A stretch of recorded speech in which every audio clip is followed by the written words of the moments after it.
¿Actuar para pensar?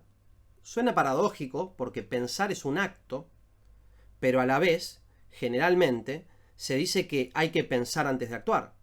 Y estamos habituados a entender que los movimientos que llamamos conscientes son producto de una mente o un alma. ¿Y si no están así? No sé. Para empezar, hay muchas opiniones al respecto. Escuchen esto. No hay prueba de que ningún estado de conciencia sea la causa de cambio en el movimiento de la materia de un organismo. James, en su Psicología de 1890, llama a esta postura teoría del automatismo o automation theory. Cita a Huxley, uno de los representantes de esta teoría. La conciencia de las bestias, dice, parece estar relacionada con el mecanismo de su cuerpo, en tanto producto colateral de su funcionamiento. En este sentido, el pensamiento sí aparecería después del acto como un producto colateral, ¿no? Básicamente. Su voluntad, si es que la tienen, la voluntad de los animales, de las bestias, como dice él, es una simple emoción indicativa de cambios corporales. También dirán que esto se verifica incluso en los seres humanos. James, luego de explicar la teoría e incluso señalar algunos argumentos a su favor, el más interesante dice que resulta imposible explicar el mecanismo concreto mediante el cual la voluntad podría influir sobre la materia. Aún así, James se muestra crítico de la teoría y continuará haciendo una defensa de la conciencia como lo que él llama causa eficiente, es decir, la conciencia conductora. La llamará agencia de selección. Pero hagamos un pequeño paréntesis y saltemos unos años hacia el futuro, 5 para ser más precisos, y leamos esto, a ver si saben de dónde viene. El cerebro no debe, pues, ser otra cosa que una especie de oficina telefónica central. Constituye realmente un centro en el que la excitación periférica se pone en relación con tal o cual mecanismo motor, elegido y no ya impuesto. Por si no se dieron cuenta, esto viene de Materia y Memoria, de Bergson. Hay ciertas similitudes entre algunas ideas de James y Bergson. Vamos a hablar un poco sobre esto después. Ahora, Deleuze, ¿quién otro que Deleuze?, da importancia a esta definición y esto nos va a ayudar finalmente a proponer una definición de acto, de acción. Lo que va a decir Deleuze en relación a Bergson, puesto que la idea está explícita en Materia y Memoria, es que hay algunas imágenes constituidas de tal manera que entre la acción que sufren y la reacción que ejecutan hay un lapso de tiempo, un intervalo. Ahora vamos a ver por qué es importante este intervalo. Y aunque Deleuze está diciendo prácticamente lo mismo que James y que Bergson, ya ganamos mucho si reconocemos este vínculo, ya que a primera vista puede haber ciertos cambios entre lo que dice o la forma en que lo dice Deleuze, la forma en que lo dice Bergson o James. Principalmente es muy preponderante el concepto de imagen en Bergson y mucho más en Deleuze. Hagamos el ejercicio de cambiar por un momento imágenes por órganos y vamos a ver que la cosa se simplifica un poco. Se unifican estas ideas, estos pensadores. De hecho, podríamos decir que hay un órgano constituido de tal manera que entre la acción que sufre o percibe y la reacción que ejecuta hay un lapso de tiempo, un intervalo. Este órgano, nos dice Deleuze, es el cerebro, o si quieren, la conciencia. Entonces, habría dos tipos de acción. Una puramente reactiva, inmediata, ¿no? Es la acción de la pelota cuando la pateo, ¿no? Yo pateo una pelota y la pelota no decide qué va a hacer. Se somete a las fuerzas físicas, ¿no? A las leyes de la física. Simplemente sale despedida. Pero si intento patearte a vos, lo más probable es que trates de evadir el golpe. No es una respuesta inmediata. Incluso aunque nuestra respuesta sea refleja, el proceso de respuesta se puede esquematizar de la siguiente manera. Tenemos por un lado percepción, análisis, respuesta. O si quieren, estímulo, intervalo, reacción. Entonces, el análisis, este intervalo de análisis que recibe un estímulo y genera una respuesta, se llama conciencia. o es lo que ellos llaman conciencia. Así la definen. La conciencia será una agencia de selección guiada por interés. Sobre esta cuestión del interés, Deleuze va a tener un par de cosas para decir, pero volvamos un poco a James. De hecho, James nos dice, la concepción de la conciencia como una pura forma cognitiva, que es la manera ingenua de entenderla en ciertas escuelas idealistas, tanto modernas como antiguas, es antipsicológica, como el resto de este libro demostrará, ¿no? Fíjense un par de cosas de importancia sobre esto, ¿no? Cuando dice que algo es antipsicológico, y teniendo en cuenta que el libro en el que está escrito esto se llama Principios de Psicología, por supuesto, habrá que darle importancia. Será central. Por otro lado, cuando habla de pura forma cognitiva, vamos a clarificar un poco la cita, se está refiriendo a lo que llama a veces el fantasma en la máquina. En inglés, Ghost in the Machine, o a veces también llamado Ghost in the Shell, o el concepto detrás de este famoso anime, que habla sobre la conciencia de las máquinas. Entonces, lo que está criticando es la postura idealista, según la cual habría una mente o un alma puramente espiritual que observa y de alguna manera acciona o genera las acciones. Esa diferenciación, una especie de espíritu trascendente, no conectado. Entonces acá es donde la teoría del automatismo, si bien es demasiado extrema, también tiene algo en lo que, o digamos, en tanto que se opone como polo opuesto a ese idealismo que postula un alma que mueve la materia, ¿no? El automatismo por lo menos propone una respuesta al problema de la dualidad que viene ya desde hace mucho y cuyo filósofo ejemplar es Descartes, ¿no?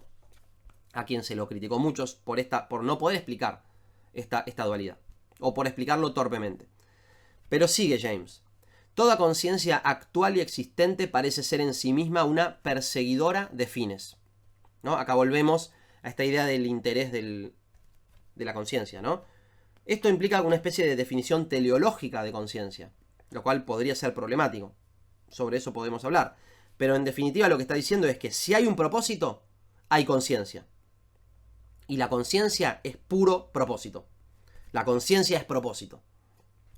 James parece entender que este órgano perseguidor de fines se formará por cuestiones, digamos, evolutivas. Y acá es importante, recordemos que fines del siglo XIX, recién hace poco fue planteada la teoría darwiniana, y esto generó grandes revuelos en el mundo, en todo el mundo intelectual, ¿no?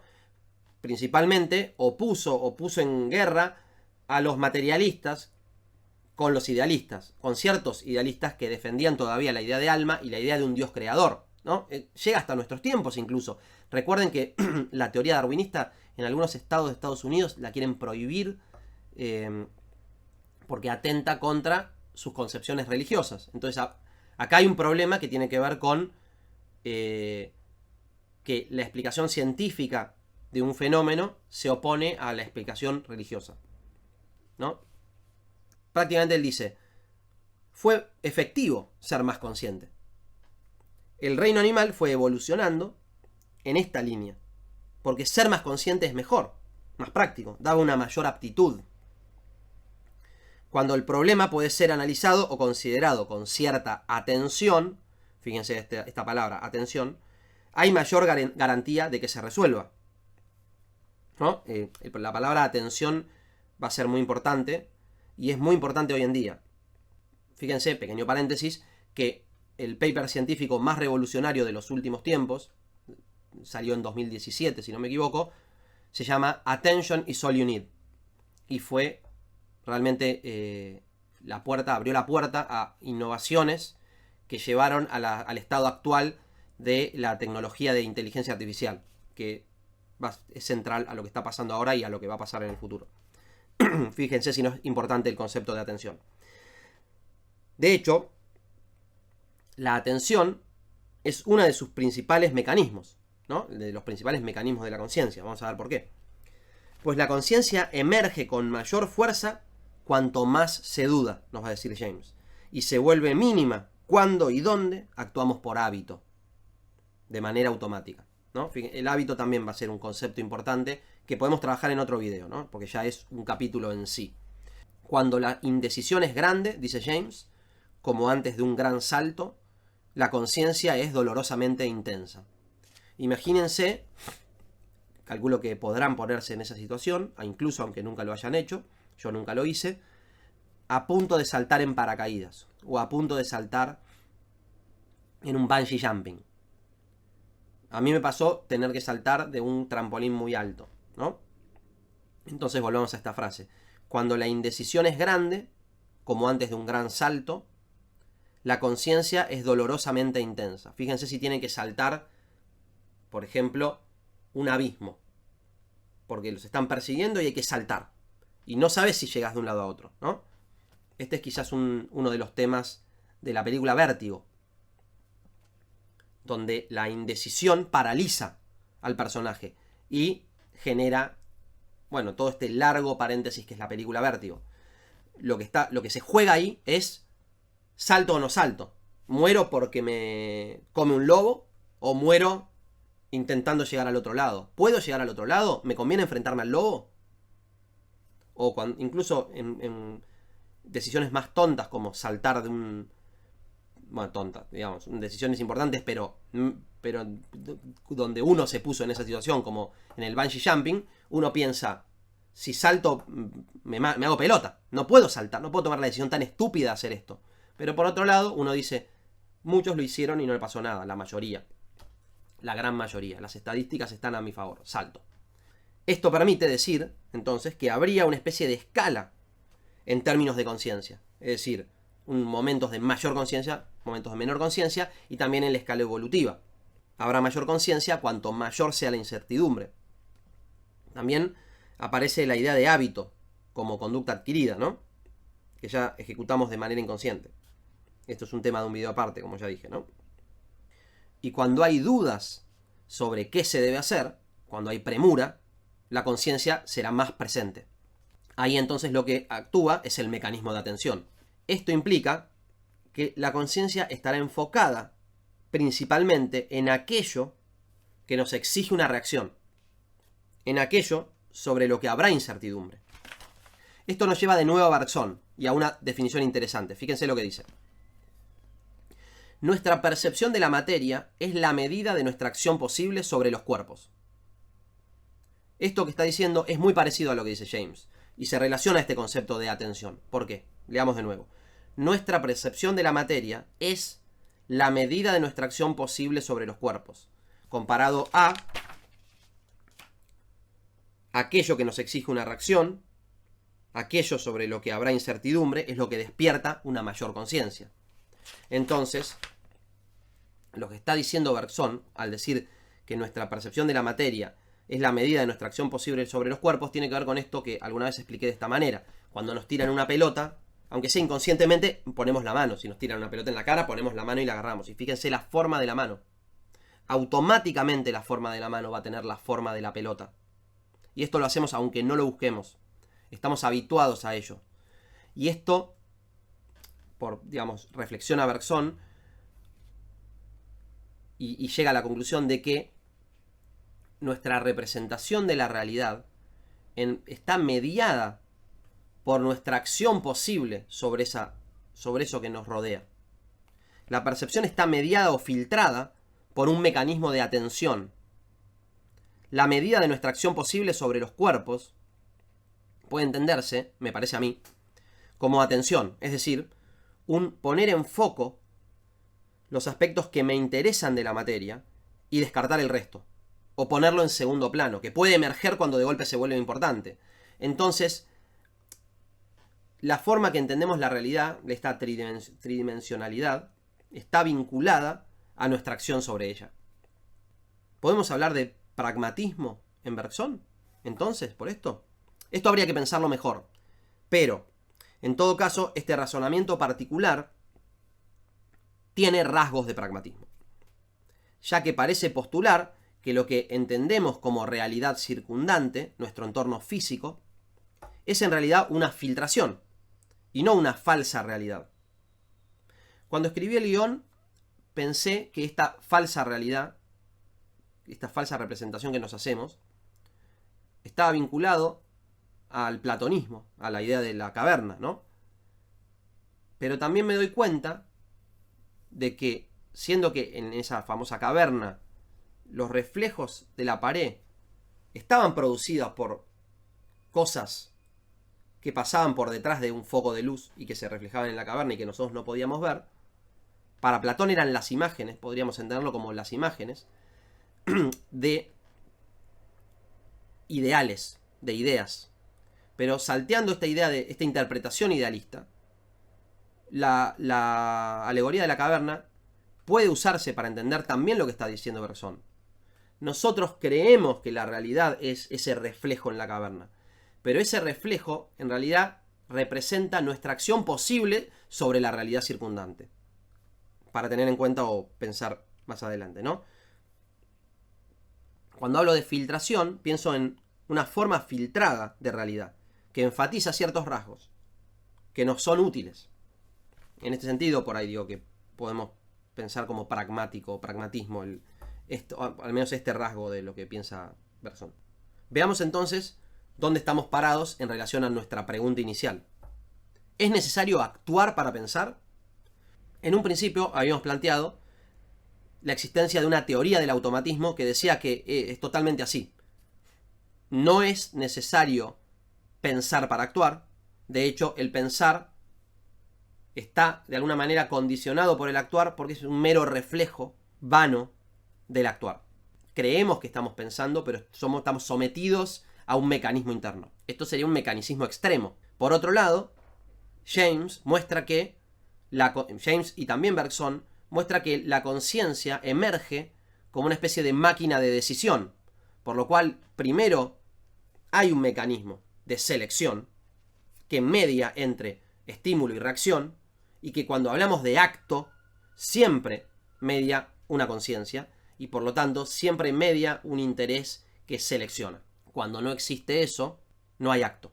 Pero también cuando decimos que, ya con Bergson, nuestra percepción de la materia es la medida de nuestra acción posible sobre los cuerpos, entonces también estamos diciendo que la percepción, y con esto podemos también incluir tanto las emociones como pensamientos más complejos, están influidos por nuestra acción posible sobre los cuerpos. Por lo cual, cierta acción es requisito previo para el pensar. Y pensaremos más cuanto mayor indecisión haya. Por lo cual, podemos decir que la pregunta está al menos bien planteada. Por un lado, el pensar para actuar es algo recomendable, pero por otro lado, y hay que ver hasta cierto punto, hasta qué punto, digamos, es necesario actuar para pensar, o al menos es necesario haber actuado para pensar, y muchas veces el actuar nos mete de lleno en el pensar, en el universo del pensar, nos da la ocasión para un pensamiento más profundo, y vamos a ver hasta qué punto es necesario eso. Ahora, como decía, podemos decir que en principio la pregunta está bien planteada, ya que ciertos términos se invirtieron, desde una visión a menudo caracterizada como realismo ingenuo, que ponía la percepción del sujeto en una reacción pasiva con su entorno activo, ¿no? Hay un receptor de una realidad que simplemente le pasa información y el receptor solo la recibe. Este es el problema que plantea James mismo cuando dice, está bien, hay algo de verdad en lo que dice el automatismo, no podemos explicar el mecanismo, o al menos todavía no podemos. Pero ahora parece que nuestro pensamiento sobre las cosas, la forma en que registramos nuestra realidad circundante, está contaminada de nuestro propio cuerpo y de nuestra capacidad de acción.